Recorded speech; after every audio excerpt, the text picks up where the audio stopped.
Julia Ramsey is eager for a fresh start after her divorce.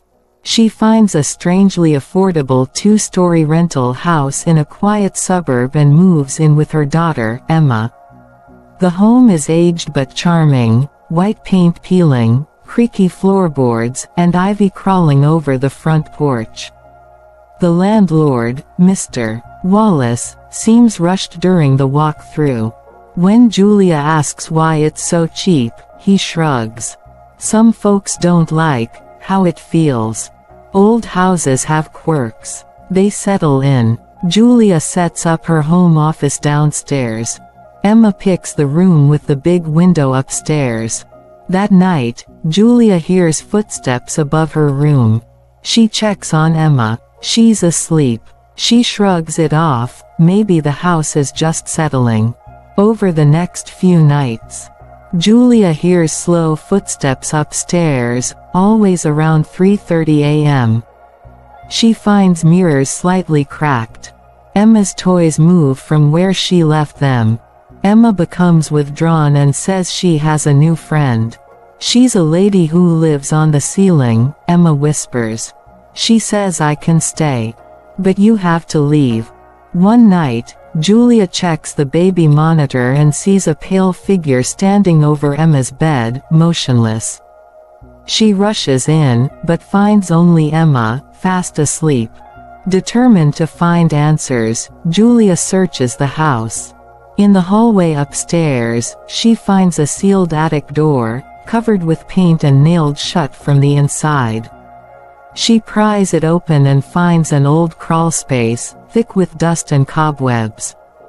There, she discovers a rotting journal, written by Sarah Tomlinson, the former tenant. Sarah's final entry reads, "Something lives between the walls.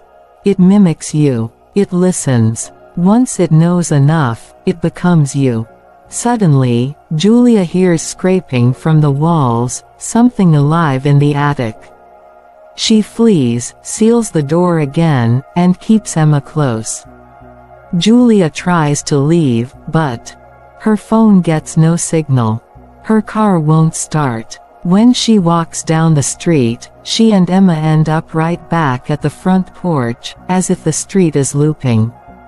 Emma's drawings become disturbing. Scribbles of a woman with black eyes, long limbs, and no mouth. She says you're too loud, Emma murmurs. She likes when you sleep. Julia sets up cameras in the house. At 3:33 a.m., they capture the bedroom door opening, even though it's locked. Something walks like her, speaks like her, but isn't her. In the journal, Julia finds a final note. It doesn't think. It copies. If you break your patterns, it can't keep up. Just then, Julia hears her own voice downstairs. "Emma, honey, come brush your teeth." But she's still upstairs. She runs down, and sees herself in the kitchen, smiling gently, holding Emma's toothbrush. "Everything's okay now," the doppelganger says. "Let me handle it." Julia grabs Emma and flees to the basement. Emma is shaking, whispering, "You're the real one, right?" "Right." Julia realizes the mimic has been learning her patterns, eating times, movements, routines, phrases. She begins to unravel herself. Shaves part of her head. Speaks in gibberish. Rearranges the entire house. Eats at random hours. Sleeps in the hallway floor. She teaches Emma to sing a nonsense rhyme backward at night and never respond to her own name. Then, Julia makes a final decision. She's going back into the attic, to end it. At 3:33 a.m., Julia enters the attic with a flare, matches, and Sarah's journal. Inside the crawlspace, she finds a corpse curled up in the corner, Sarah Tomlinson. From the walls, something emerges, a twitching, distorted version of Julia, its limbs moving like marionette strings, its mouth frozen in a wide, fake grin. "She's mine now," it croaks. You've already left. Julia screams and lights the flare. The mimic shrieks, not in pain, but in rage as its illusion collapses. The attic catches fire. Julia escapes with Emma through the front door, now finally open. Neighbors rush to help as the house burns.